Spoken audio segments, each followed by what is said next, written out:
Salut à tous, j'espère que vous allez bien. Bienvenue dans votre podcast de foot 100% indépendant, 100% insolent, mais jamais méprisant. N'oubliez pas de vous abonner et d'activer la cloche surtout, ça m'aide pour le référencement Google et YouTube. Merci les amis. Alors aujourd'hui, gros sujet, on va parler du champion d'Europe en titre, le Real Madrid de Carlo Ancelotti. On va parler un peu de leur situation actuelle, on va décrypter un peu ce qui se passe depuis quelques jours. On va parler du mercato, de l'effectif, des joueurs qui sont partis, des joueurs qui sont arrivés, avec tout ce que ça implique. On va faire une petite revue d'effectifs et on va regarder les compositions d'équipes hypothétiques probables du Real Madrid, comment ils vont jouer cette saison 2024-2025. En sachant que cette saison va être extrêmement longue. Donc le championnat, la Coupe d'Europe, la Super Coupe d'Europe, la Coupe du Monde des clubs, la Coupe du Monde des clubs avec Chelsea, Urawa Red Diamonds, les clubs égyptiens, le Flamengo, le River Plate, Porto, tout ça. Coupe du Monde des clubs qui a été réformée, donc nouvelle formule à 32 équipes. Je trouve que c'est pas terrible, on rajoute des matchs. Donc pourquoi je vous parle de ça en intro ? Parce que j'ai regardé un peu le calendrier que ça va faire pour certains joueurs du Real. Certains joueurs vont disputer environ 70-72 matchs. C'est énorme. Je ne sais pas si vous vous rendez compte, si vous avez déjà fait une prépa physique, si vous avez déjà fait du sport dans votre vie, probablement du foot ou un autre sport collectif ou un sport individuel. Là, on parle de 72 matchs de haut niveau à haute intensité. Donc c'est très compliqué. Donc le Real a besoin d'avoir un effectif fourni. 72 matchs, c'est monstrueux. Donc dans un premier temps, on va parler de ce mercato du Real et on va commencer par les départs. C'est parti. Alors le Real a revendu non. Nacho est parti, défenseur bon soldat qui a fait plutôt une bonne saison au Real. L'année dernière quand Ancelotti a fait appel à lui, pas toujours titulaire, 34 ans, donc plutôt un joueur en fin de carrière, qui est parti en Arabie Saoudite. Donc voilà, rien de spécial à dire, c'est assez logique. Belle vente de Rafa Marín, le défenseur qui a joué à la Castilla, 12 millions à Naples, ça c'est un prospect. Pareil, jeune joueur qui allait certainement avoir peu de temps de jeu, donc c'est une vente tout à fait compréhensive. Voilà. Une perte qui me dérange un peu plus, c'est l'ami Joselu. Alors Joselu, 34 ans, qui est aussi parti au Qatar, donc ils n'ont pas payé très cher le Real l'année dernière. Il fait une saison à 15-16 buts, je crois, en étant remplaçant. C'est très bien. Et là où ça me gêne, je ne suis pas en train de vous expliquer que Joselu, c'est le crack intergalactique, que c'est Shevchenko, Batistuta ou R9. Mais Joselu, il avait quelque chose d'intéressant dans son profil, dans sa façon de jouer. C'est un attaquant de surface qui était bon en remise, qui était bon de la tête, qui était bon dos au but, qui faisait 1m90, qui était costaud, qui avait une vraie présence, une vraie dimension athlétique, qui pouvait soulager un peu l'attaque, qui pouvait garder un peu des conservations de balles devant, qui pouvait mettre des buts de la tête, qui pouvait jouer en pivot. Donc ça, le Real n'a plus ce profil d'attaquant, je trouve. Donc c'est un peu dommage, ce remiseur dans la surface, parce que c'est pas Mbappé qui va faire ça. Et ensuite, le départ, c'est pas vraiment un départ, mais la fin de carrière, la retraite de Toni Kroos. Alors ce genre de joueur-là, comme Toni Kroos, comme Pirlo, c'était exceptionnel. Il avait un taux de passe réussi vers l'avant, de passe longue à 90-100%. Joueur qui casse les lignes. Ça va être une grosse perte pour le Real au niveau du milieu de terrain. Parce que quand vous avez un joueur qui réussit 100% des passes comme ça, qui a réussi à gratter des ballons et qui tire bien les coups francs et tout, en plus, c'est un très bon joueur, Kroos. Ce qu'il faut dire, c'est que ça fait économiser de l'énergie à vos partenaires. Vous avez moins à courir puisque vous savez que le ballon va arriver exactement au bon endroit. Donc ça, c'est aussi une dimension à prendre en compte. Alors ensuite, attention, tu as encore Bellingham et Modric qui ont une capacité à faire du jeu long. Bon, un peu moins que Modric, bien sûr, que Kroos, pardon, mais ils peuvent quand même le faire. Même Tchouaméni, c'est mettre des longs ballons. C'est pas des manchots, les joueurs qui restent. Quand on parle du Real Madrid, on parle pas de tirer les pimpons, les mimosas. Voilà. Et sur les départs, c'est tout ce qu'on avait, les départs principaux. Alors après, c'est des jeunes joueurs qui sont partis, on va dire, sans être méchant, c'est un peu des seconds couteaux, donc c'est pas les joueurs qui nous intéressent le plus. Donc on va parler des arrivées. Alors 2 renforts de poids pour l'attaque du Real, Mbappé. On va pas en parler de Mbappé parce que j'ai déjà fait une vidéo à son sujet, d'ailleurs je vais la mettre en lien, là vous pouvez cliquer dessus, où j'explique un peu je trouve les points faibles et les points forts de Mbappé. Déjà c'est une vidéo qui a 6 mois, donc elle est peut-être encore que si elle est encore d'actualité en fait. Vous pouvez cliquer dessus, vous pouvez regarder. Bref, donc arrivée de Mbappé et aussi arrivée de Endrick. La petite pépite brésilienne, 18 ans, 35 millions d'euros, qui vient de Palmeiras. Donc c'est un très très gros prospect aussi qui était suivi par le Real depuis 2-3 ans. Ils attendaient qu'il soit majeur pour venir. Pied gauche, dribbleur, grosse technique, bonne finition. Donc joueur qui a un gros sens du dribble, qui a eu des bonnes stats, qui a fait 2 belles saisons en championnat de Brésil. Donc on va voir. Hein. Joueur à suivre. Alors, sur ce mercato du Real, Ancelotti a dit que le mercato était fini. Cependant, il s'est passé quelque chose là très très récemment. C'est qu'en fait, on a eu une petite update sur la blessure de Alaba, l'Autrichien. Alors Alaba, quand il est en forme, il peut jouer à plusieurs postes. Il peut jouer central, il peut jouer milieu défensif, milieu offensif sur un côté. Mais le problème d'Alaba, c'est que il n'est pas là de revenir. Ils ont dit le Real avant 2025. Là, on est un peu dans la rumeur. C'est pour ça que le Real suivrait Aymeric Laporte aussi. Et le défenseur Mario Gila, pour compenser justement un peu cette ligne défensive où Rudiger et Militao revient d'une grosse blessure aussi. Donc voilà, comme j'ai dit, la saison va être très longue. Donc ça pourrait être tout à fait possible, sachant que Laporte n'a que 30 ans. Il a fait un très bon Euro, il joue en Arabie Saoudite. Je pense qu'il gagne bien sa vie, mais je pense qu'il s'embête un peu.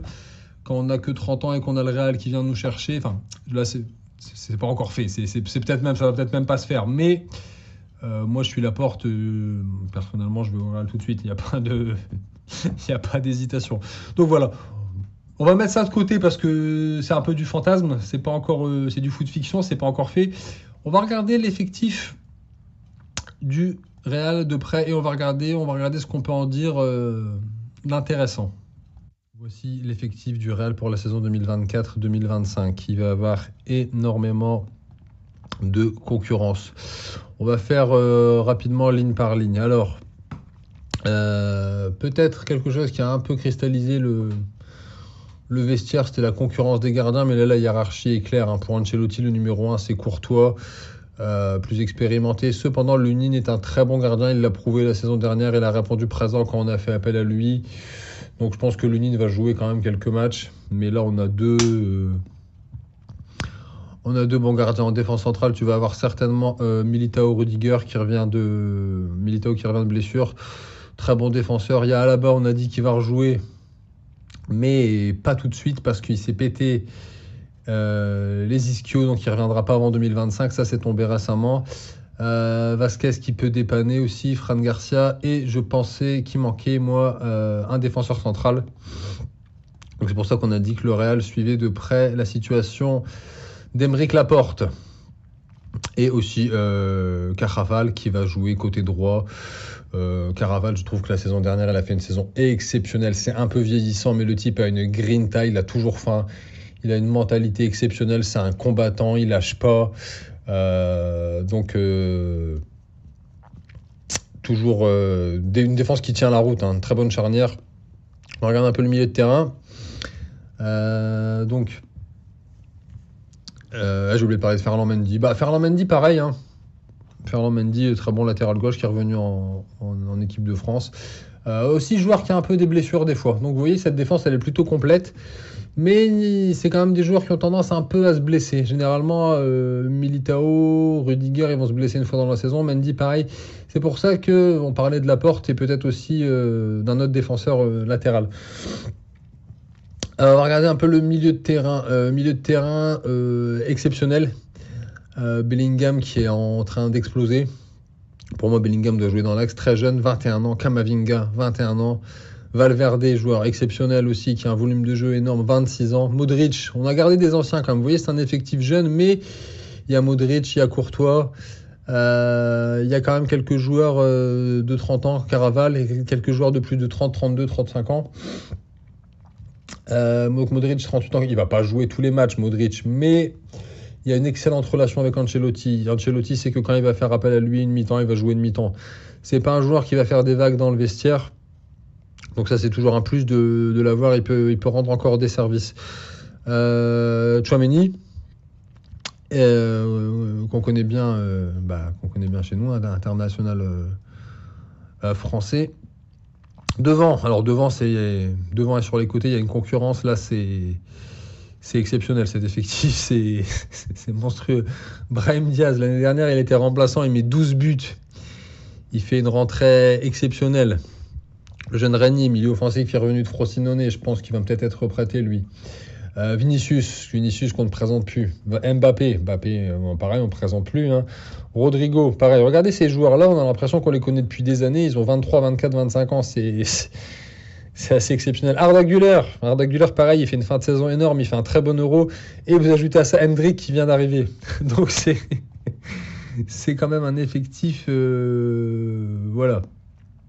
C'est un effectif très jeune, c'est un effectif future-proof, mais qui a quand même quelques joueurs expérimentés.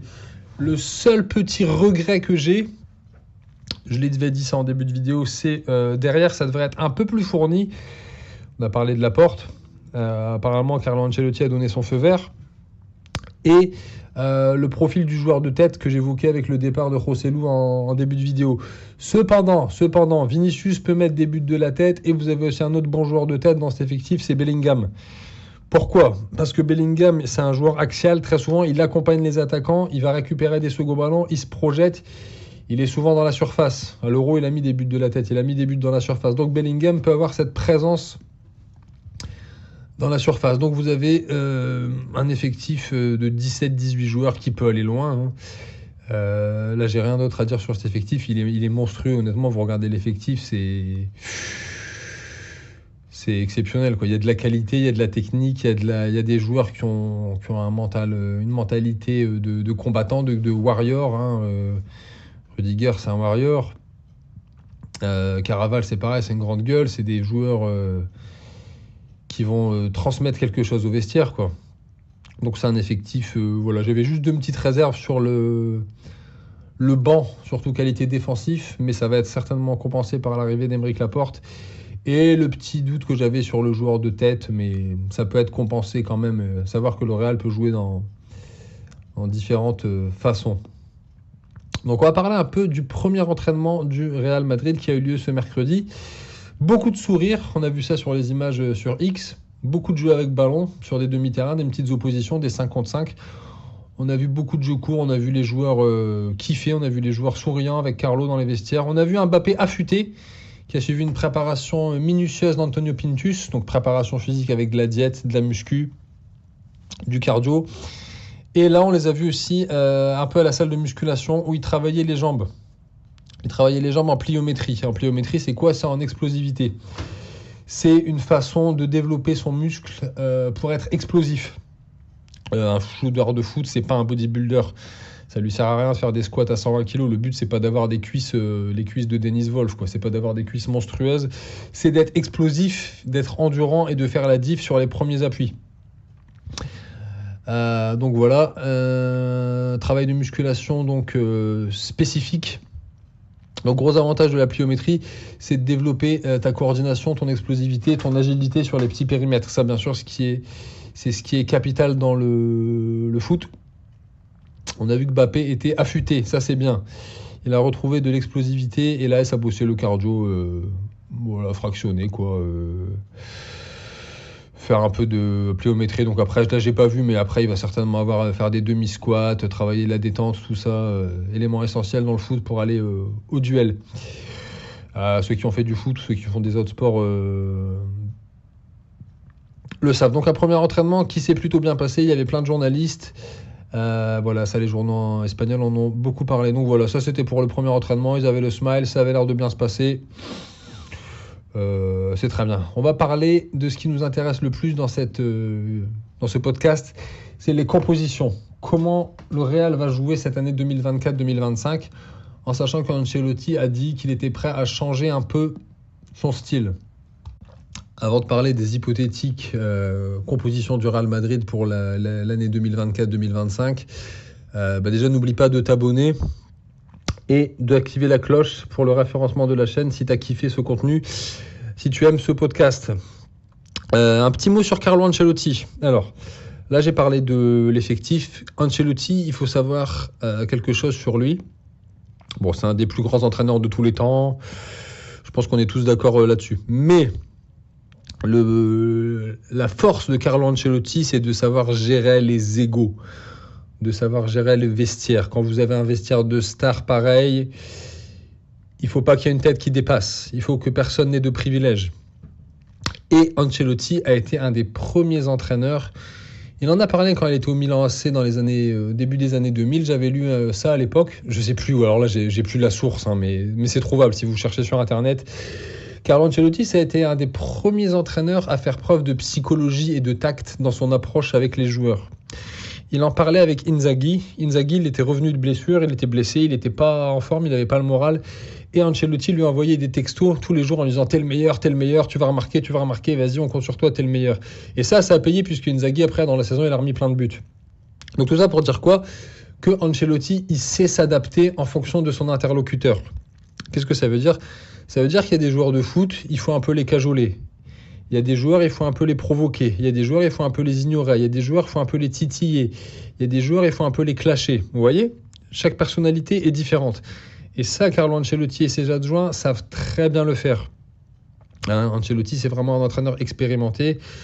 N'oubliez pas qu'il a été adjoint de la sélection nationale de l'Italie dans les années 90. Et qu'il a entraîné déjà le Milan AC qui était au top, le Real Madrid qui était au top. Donc c'est quelqu'un qui a vu énormément de profils différents, de nationalités différentes. Et il parle plusieurs langues, Carlo Ancelotti, je ne sais plus combien, mais il doit parler 4 langues.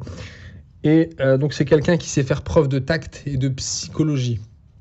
Ça, c'est vraiment un élément déterminant. Ça lui sert à quoi ? Ça lui sert à arrondir les angles dans son vestiaire. Et ça sert qu'il n'y ait pas d'embrouille, qu'il n'y ait pas de conflit d'ego dans les vestiaires. Parce que dans un club comme ça, avec des superstars, avec des Vinicius, avec des Mbappé, avec des Modric, avec des mecs qui ont tous gagné des Champions League ou des Coupes du Monde ou des Euros, oui, vous avez forcément des égos. D'ailleurs, pour être un grand champion, il faut de l'ego. Maintenant, ce qui est intéressant, c'est comment tu gères ton ego dans le groupe. Et ça, Carlo Ancelotti le fait très bien depuis longtemps. Voilà, la petite appendice sur l'aspect psychologique d'Ancelotti. Vous pouvez il y a une interview de lui sur ça. Vous pouvez la retrouver, je ne sais plus. J'essaierai de mettre le lien en description si je la retrouve, mais voilà, c'était juste pour dire 2 mots sur ça. Nous voilà arrivés sur la partie qui nous intéresse le plus. Comment va jouer le Real ? Les compositions hypothétiques. Alors Ancelotti, il a 2 compos principales, soit le 4-4-2, soit le 4-3-3, avec des petites modulations. Dernière finale de Ligue des Champions contre Dortmund, c'était un 4-3-3. En demi contre le Bayern, c'était un 4-4-2. Un peu asymétrique et modulable. Dans ce 4-4-2, il accepte un peu plus de souffrir. On a vu cette année le Real contre City, contre le Bayern, capable de souffrir par moment. Mais ça sera toujours une défense à 4. Ça, c'est certain. Il n'a jamais joué en 3-5-2. Et il a dit dans une interview récemment que j'ai vu hier ou avant-hier qu'il était prêt à changer un peu son style pour s'adapter à son effectif. Ça, c'est encore une preuve de l'intelligence de Carlo Ancelotti. Le premier système qu'on va regarder, c'est un peu ce 4-4-2. Et dans ce 4-4-2, tu vas un peu sacrifier une de tes stars. Tu vas sacrifier Rodrigo. Donc les 4 de derrière, ça ne va pas bouger. Et tu vas avoir en 4-4-2 un peu à plat, enfin pas vraiment à plat. On va avoir 2 milieux vraiment relayeurs défensifs, les 2 Français. Camavinga, Tchouaméni, avec Camavinga un peu plus côté gauche, qui va pouvoir apporter un peu plus le ballon. Et on va avoir Bellingham légèrement à gauche. Moi, je l'aime pas, Bellingham à gauche, mais Ancelotti l'a déjà fait. Légèrement à gauche, mais bon, il va un peu aller dans l'axe. Pourquoi ? Parce qu'il va mettre côté droit Valverde. Valverde qui a un volume de course énorme, justement, qui va pouvoir compenser le fait que Bellingham, quand Bellingham ira un peu côté gauche. Et devant, on devrait certainement retrouver Vinicius et Mbappé. Alors là, Vinicius côté gauche et Mbappé vraiment en neuf. Mais il faut savoir que dans ce système de jeu-là, je pense que Mbappé et Vinicius auront beaucoup de liberté. Mbappé va faire un peu l'attaquant, ce que j'appelle l'attaquant essuie-glace.